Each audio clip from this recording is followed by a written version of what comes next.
Each time we look at a very ancient text, nuances, new things that appear before our eyes, dance before our eyes, we cannot help but wonder, how did these things get there? Such is true for this week's very familiar Torah reading, all about the birth of twins, Jacob and Esau. They are born together and yet could not be more apart. In life as they grow, they become polar opposites of one another. In one instance, Esau is described as almost a wild man. Yodea Tzayid Ish. He's a man who is a man of the field, a man of the world, a man who understands nature, a man who is more at home out in the woods than he is at home in a domesticated environment.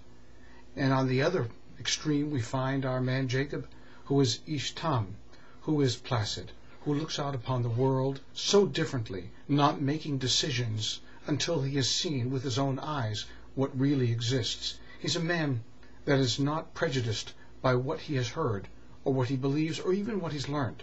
He only believes what his eyes tell him, which is why they are so different from one another. And in this week's Sidra, we find that they are not only different from one another in the way that they cover their own lives, the way they live their own existence, but in the way that they are perceived as well. Take, for example, the way that the father, Isaac, treats his firstborn son, Esau, V'yahav Yitzchak. And Jacob loved his son because he put venison in his mouth, because he put meat on his palate, and he made him feel very good. As opposed to him, we find that the other, Jacob, is loved, Ohevet, by his mother. Make note of the fact that in the first instance, the father loved his son, whereas the mother loves her son. A small nuance difference exists between the two, that Isaac, now blind, old, infirmed, loved the fact when his son came to him and doted upon him, feeding him, nourishing him, and giving him love. But the moment he was absent from his world, that love ceased. That love was a love that was dependent upon his being fed. Jacob, on the other hand, continues to be loved and nourished by and for his own mother. A different kind of love entirely. A love which is actually picked up by the Mishnah in Pirkei Avot in the 5th chapter, where it describes a love that is dependent upon something is a love that is doomed to failure. It cites as an example in the 2nd book of Samuel the love that existed between Amnon and Tamar. The love that existed between them was not really a true love. It was a lust. And when Amnon could no longer restrain himself and threw himself at the woman, he no longer found her to be appealing. Instead, he was disgusted by her. More true, perhaps, is he was disgusted by himself, disgusted by what he had done.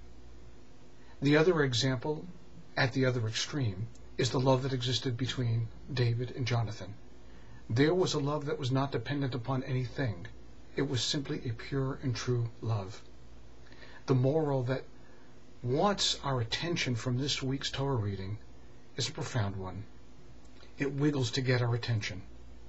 And that wiggling says, pay attention to that which you love. When you love, love full-hearted. Don't love because of something. Love simply because love is what you are made out of. Love is the food of your life, the sustenance of your existence. Because if it is not, if that love simply is dependent upon somebody being beautiful, somebody delivering to you something that you want or desire, the moment that they stop being beautiful, the moment that they stop delivering what they've been bringing, is the moment that love crumbles, it falls away. Love without tethering. Love full-hearted. But make sure that your love is true.